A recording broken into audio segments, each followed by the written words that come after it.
ఏంటి అంతే కదవా అల్లుడు వీడు నీ కొడుకు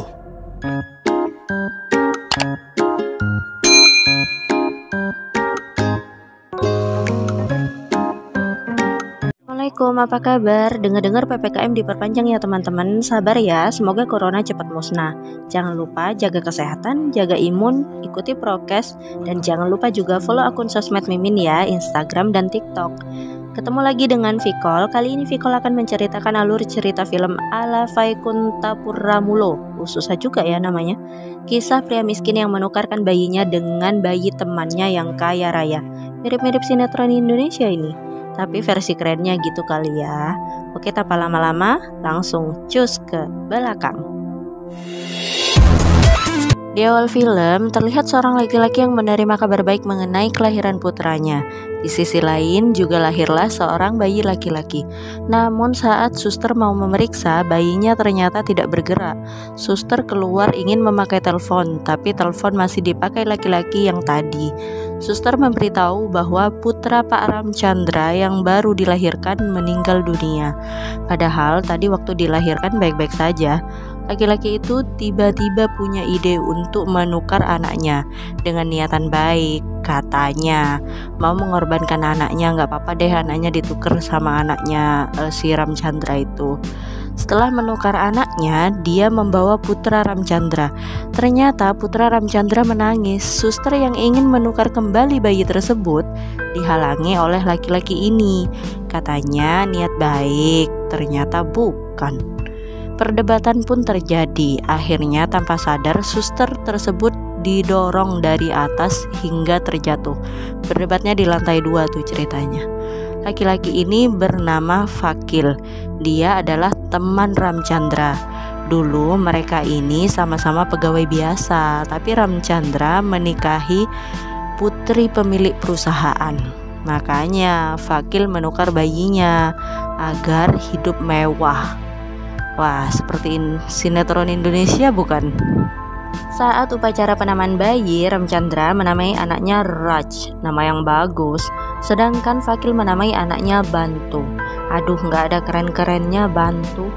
Saat anak-anak itu mulai tumbuh, udah mulai sekolah nih, Raj kecil mendapat nilai 9 dan Vakil menambahnya 7. Jadi 97 gitu. Ibunya sangat bangga. Sedangkan Bantu nih dapat nilai 98 malah dicelah. Namanya juga bukan anak sendiri ya kan. Singkat cerita, udah pada besar nih bocah. Vakil meminta Bantu untuk membelikan labu. Ini perawakan Bantu. Dan diantar ke rumah Ramchandra karena anaknya Raj itu akan pulang. Jadi labu itu penolak kejahatan gitu loh. Bantu tidak diperbolehkan masuk ke dalam. Sepertinya cuma dia yang dibenci. Dan kemudian Raj pun datang. Nah, ini dia nih bentukannya. Keesokan harinya Bantu ingin pergi wawancara, tapi mampir dulu nih untuk ngambil sari ibunya. Tiba-tiba ada segerombolan cupang menarik syal adiknya. Bantu tidak ragu-ragu dan menghampiri mereka. Seperti biasa, terjadilah perang-perangan di antara mereka. Dan udah bisa ketebak dong, Bantu bisa mengalahkan mereka semua. Setelah itu dia pergi wawancara karena cerita penderitaannya selama ini dan dia juga bukan orang yang bisa berbohong. Jadi dia diterima nih sama HRD. Tapi supervisornya waktu itu datang dan dia harus minta tanda tangan persetujuan. Ternyata supervisornya adalah cowok yang dihajar tadi. Betul, dia adalah geng cupang tadi tuh. Kemudian dia panik dan langsung membalikkan badan supervisornya untuk minta tanda tangan. Apa ya, dibalik ya, diputer kaki di atas gitu loh. Dan akhirnya berhasil. Keesokan harinya ada wanita cantik yang berpakaian seks. Dia satu lift dengan Bantu. Bantu tidak berhenti menatap pahanya, kan pakai rok pendek tuh. Meski si cewek ini sadar kalau dia diperhatikan dan mencoba menyadarkan Bantu, ya percuma. Setelah itu Bantu pergi ke ruang bos karena dia belum pernah bertemu bosnya, kan baru masuk kemarin dan kemarin bosnya itu nggak ada. Ternyata bener tebakan kalian, cewek itu adalah bosnya. Bantu meminta maaf atas sikapnya. Dia jujur kalau tidak bisa berpaling dari kaki bosnya yang indah itu. Karena kesal, bosnya mengirim Bantu ke padang pasir. Saking panasnya nih, burung aja sampai mateng di sana kebakar. Bantu menelpon bosnya, mengeluh karena di sana sangat panas. Lalu bosnya mengirim ke tempat bersalju. Di sana dia menggigil dan meminta meja di pojok kantornya. Bu, saya di pojok aja deh mejanya, asal kembali ke kantor gitu katanya. Fakil menemui suster yang dulu menukar anaknya. Karena terjun bebas dulu, akhirnya dia koma tuh hingga sekarang. Saat Fakil terus menyumpahinya, dia sadar dan memegang tangan Fakil. Tapi saat itu dia tidak bisa bicara, efek koma terlalu lama. Di sisi lain, Bantu sudah kembali ke kantor. Bantu semakin jatuh cinta padanya. Ya sama bosnya lah. Di rumah Ramchandra, kakeknya menjelaskan ada seorang bernama Appal Naidu yang menginginkan perusahaannya. Dia mengirimkan anaknya untuk bertemu dengan Raj.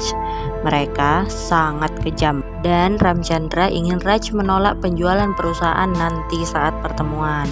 Kemudian pertemuan pun dilakukan. Saat di pertemuan, Ramchandra duduk di lobi hotel untuk memandu Raj berbicara. Meski ayahnya menyuruh Raj mengatakan tidak, dia tetap diam. Akhirnya ayahnya lah yang mengatakan tidak lewat video call gitu. Di belakang Ramchandra ada seorang yang ingin membeli perusahaan bos Bantu, tapi bosnya tak ingin menjualnya. Bantu dengan tegas menolak dan mengatakan tidak hingga menghajar bodyguard orang tersebut dan dengan tegas mengatakan tidak. Di sini Ramchandra mendengar anak muda berani berkata no. Itu sangat terkesan banget. Sampai di rumah, Ramchandra menceritakan pada ayah mertuanya seolah-olah dia melihat cerminan diri sendiri, sedangkan anaknya seperti orang lain. Jiwanya sangat berbeda. Nah, istrinya yang mendengar itu, ya kesel lah. Dia tidak suka anaknya dibanding-bandingkan. Di sini terlihat jelas kalau hubungan rumah tangga mereka ini bermasalah. Kakek Raj menginginkan cewek yang dilihat Ramchandra di lobi tadi untuk menikah dengan Raj agar bisa menyeimbangi dan membuat Raj itu berani. Akhirnya keluarga bos Bantu dan keluarga Ramachandra mengadakan pertemuan dan langsung tunangan tuh. Padahal Raj sebenarnya mencintai saudaranya sendiri. Ya mereka saling mencintai lah. Tapi karena pada dasarnya Raj ini penakut, ya dia nurut aja tuh. Pertunangan pun terjadi. Bantu yang tanpa sengaja melihat itu, dia juga kecewa. Tapi bos Bantu menjelaskan dia terpaksa karena ayahnya akan bunuh diri jika tidak dituruti. Dia juga mengatakan bahwa dia mencintai Bantu dan dia meminta Bantu memanggilnya dengan sebutan Ammu saja. Di kantor Ramachandra, Naidu berbicara pada Rama mengenai putranya dan langsung menusuk Rama dengan ujung payungnya, lalu keluar dari ruangan.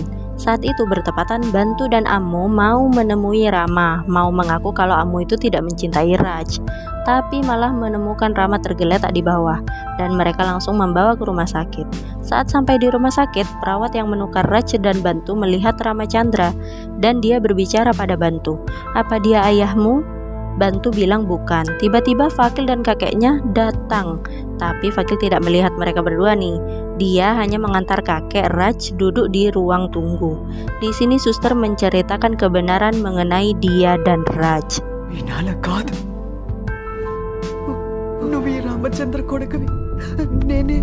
Suster itu meminta maaf hingga ajal menjemputnya. Tentu Bantu shock mendengar hal itu. Sampai di tengah jalan, setelah pulang dari rumah sakit, Bantu membongkar semua kebusukan ayahnya. Di sini Bantu marah, mengapa dia menyusahkannya selama ini. Keesokan harinya, kakek Raj meminta Valmiki untuk membawa putranya karena dia ingin bertemu dan ingin mengucapkan terima kasih. Saat itu Bantu diam-diam melihat ayah dan ibunya dari pintu rumah sakit. Di sini sangat terlihat bahwa hubungan mereka tidak harmonis dan Bantu memiliki rencana. Di apotik, Bantu juga melihat pamannya, adik ayahnya memeras uang ayahnya atau Rama melalui bil rumah sakit. Saat sudah pulang ke rumah, dokter juga menyarankan Rama untuk menelpon Bantu, ya sekedar menghiburnya gitulah kan karena Bantu yang menolong Rama. Untuk pemulihannya gitu, akhirnya mau tidak mau dalam keadaan terdesak Valmiki menelponnya. Dokter menyarankan bukan karena dia peduli, tapi anaknya dokternya itu diculik sama Bantu untuk jaminan mempengaruhi. Dokter aja dikerjain coba. Saat Bantu masuk ke dalam rumah, ibunya terlihat tidak suka dan menutup pintu kamarnya. Berbeda halnya dengan kakeknya yang sangat antusias. Lalu kakeknya meminta Bantu bekerja padanya di rumah itu. Karena kasus penusukan Rama tidak bisa dibawa ke kantor polisi, Bantu dan kakeknya datang ke markas mereka.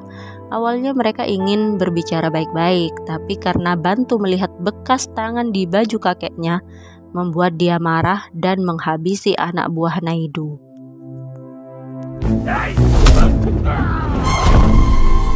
Setelah menghabisi semuanya, Bantu juga menghina anak Naidu.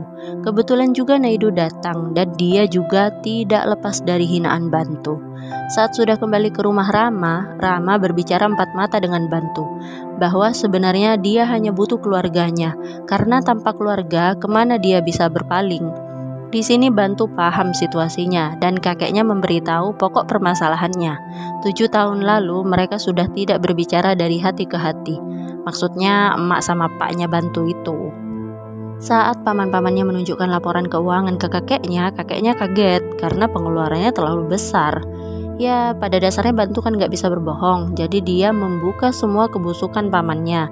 Karena kesal, kakeknya memukuli paman-pamannya. Dan ibunya bertanya kenapa memukuli paman-pamannya. Dan kakek memberitahu alasannya. Lalu Bantu mengungkapkan semuanya. Pamannya bermain judi dan mempunyai simpenan bernama Pria. Karena ibunya kesal dengan Bantu, kan memang dari awal dia gak suka tuh. Mohon maaf nih, di sini belum terbuka tuh identitas Bantu. Jadi ibunya minta dia menceritakan apa yang diketahui tentang dirinya.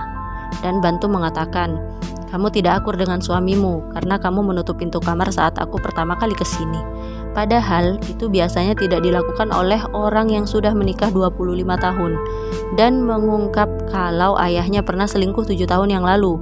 Dan hal itu tidak pernah dibicarakan seolah-olah tidak terjadi apa-apa. Rama yang mendengar itu langsung menampar Bantu dan mengatakan, apa jujur membuatmu keren? Kadang kita harus berbohong untuk menjaga seseorang.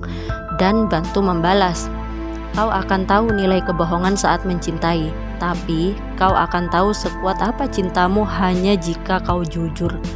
Wow, suka banget kalimat ini. Rama mendatangi istrinya dan jujur dengan kejadian 7 tahun yang lalu. Dia minta maaf atas semua kesalahannya dan istrinya pun memaafkan. Mereka berpelukan tuh, bukan Teletubbies ya. Dan hal itu disaksikan oleh kakeknya yang saat itu menelpon Bantu. Ternyata itu memang rencana mereka berdua untuk menyatukan apa sama emak gitu. Keesokan harinya Bantu ditugaskan menyampaikan keputusan Rama atau mewakili Rama nih di rapat beberapa perusahaan. Dan Bantu berhasil mengusir semua pengusaha yang mencoba menjatuhkan perusahaan Rama. Wow. Pada malam harinya mereka mengadakan party tuh. Terakhir Bantu dan Amulia terlihat berdua di sudut dan ciuman. Hal itu dilihat oleh Fakil dan ibunya. Akhirnya Bantu dipecat dari sana karena mencoba merebut tunangan Raj. Kan saat itu Ammu tunangannya Raj ya. Setelahnya Bantu menceritakan semuanya pada Ammu. Di sisi lain, sepupu Raj yang dicintainya itu diculik oleh Naidu. Sebagai gantinya, Rama harus menandatangani penjualan saham perusahaannya pada Naidu dan meminta Raj yang mengantarnya. Di sini Raj mengakui bahwa dia mencintai saudaranya itu dan dia juga merokok, dia juga tertekan dengan keluarga ini. Waduh. Valmiki takut tuh Raj kenapa-napa, kan anaknya ya kan? Akhirnya dia menelpon Bantu untuk menggantikannya. Nah, Bantu datang tuh sebagai pahlawan pemberantas korupsi. Salah, Mafiong, maaf. Setelah memberantas semua anak buah Naidu, nah si Bantu ini langsung menusuk Naidu seperti yang dia lakukan ke bapaknya itu. Nah, saat Bantu sudah pergi, si Raj itu datang. Dia malah ngebantu Naidu untuk pergi ke rumah sakit. Di rumah Rama sudah berdiri Valmiki dan Bantu. Valmiki mengatakan terima kasih dan meminta maaf jika selama ini Bantu memiliki salah. Kakeknya langsung nanya tuh, hanya itu yang kamu katakan? Terus tuh berulang-ulang kakeknya nanya, tapi Valmiki diam. dan kakeknya langsung menamparnya. Kakeknya mengungkapkan bahwa dia mendengar semua omongan suster dan Bantu saat itu. Valmiki sudah menukarnya dan kakeknya membawa Bantu ke rumah itu. Dia ingin tahu apakah Bantu akan meminta haknya sebagai anak. Ternyata tidak. Saat mau menghukum Valmiki, Bantu melarangnya. Bagaimanapun dia sudah merawatnya. Dan Rama mengatakan, "Begitulah darahku ayah. Aku pernah bilang kan seperti apa putraku." Lalu mereka berpelukan nih, bukan Teletubbies loh ya. Dan pertukaran nasib pun berakhir. Raj kembali pada Valmiki dan memulai bisnisnya dari nol. Sedangkan Bantu berbahagia melanjutkan usaha ayahnya. Ending yang sudah bisa ditebak. Oke, mirip sinetron Indonesia versi singkat bukan? Ya, begitulah endingnya. Gimana teman-teman pendapat kalian mengenai film ini? Tulis di kolom komentar ya. Jangan lupa juga like, subscribe, dan share. Sampai di sini dulu. Wassalamualaikum warahmatullahi wabarakatuh.